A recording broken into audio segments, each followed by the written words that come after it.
Hello again, my name is Jay Milanov, creator of the English with Jay project and of the Essential English course.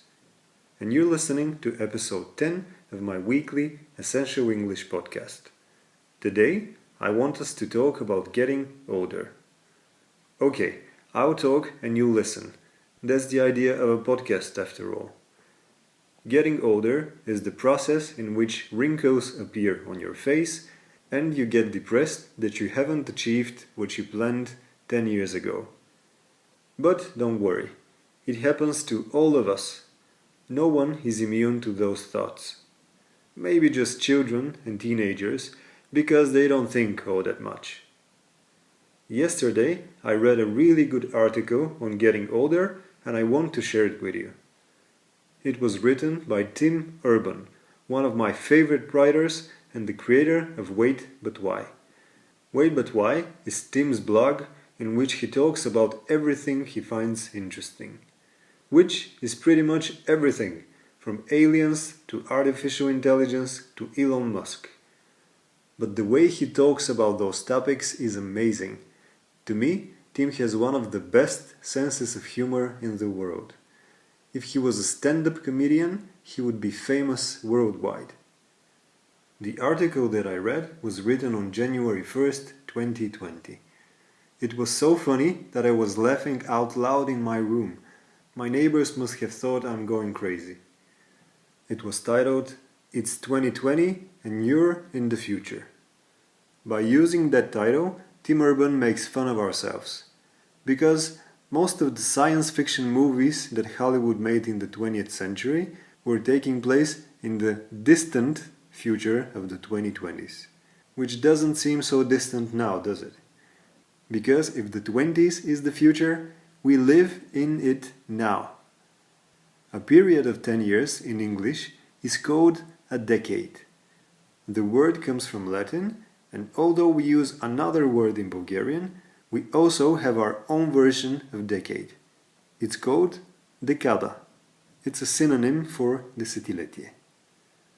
The 2020s is the first decade in our century that gets its own name. No one says the zeros or the tens, but the 20s sounds pretty good. A century from now, our grandchildren will probably look at history books and virtual reality YouTube videos and wonder what life was like in the 2020s. It's up to us to make it sound cool and nostalgic and not lame and boring. But back to getting older. Because if you think about it, the 20s are the third decade in our century. Yes, we're already in the third decade of the 21st century. If this doesn't sound like time is moving fast, let's look at it from some other angles. World War I and World War II were actually closer to each other than we imagine. If World War II was starting today, in May 2020, then World War I would have been in 1999. Can you imagine that? Also, remember Jurassic Park and Lion King?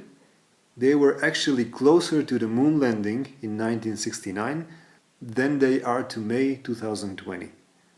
That's right, they came out in 1993, which is just between now and 1969, but closer to 1969.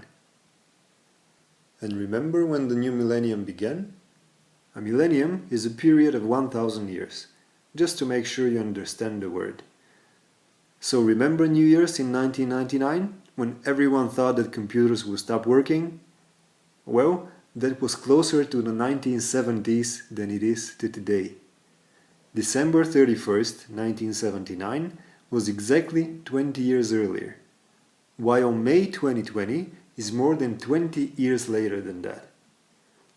This also means that if you're 60 or older, you were born closer to the 1800s than you are to today. For example, my uncle was born in September 1959. He is almost 61 years old now.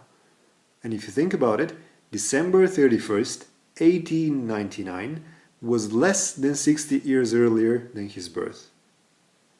On the other hand, if you were born in 1985 like me, your birthday is exactly between the 1940s and the 2020s. Sometime this year, my birthday will be closer to 1949 than it is to today. A kid today will remember Barack Obama the way I remember Ivan Kostov. Backstreet Boys to him is what Beatles and Elvis Presley are to me. To me, the 70s were just before my time. To him, that's the 2000s. This kid sees the 70s the same way I see the World War II period. But enough depressing comparisons for today. In fact, I have a proposal. Instead of being sad that we're getting older, let's make sure we use our time well. Time runs at the same speed for all of us, and we can choose to do better things with it. If you're interested, you can read the whole article by Tim Urban on the link below. This was episode 10 of the Essential English Podcast. Have a great week, and until next Monday, Jay.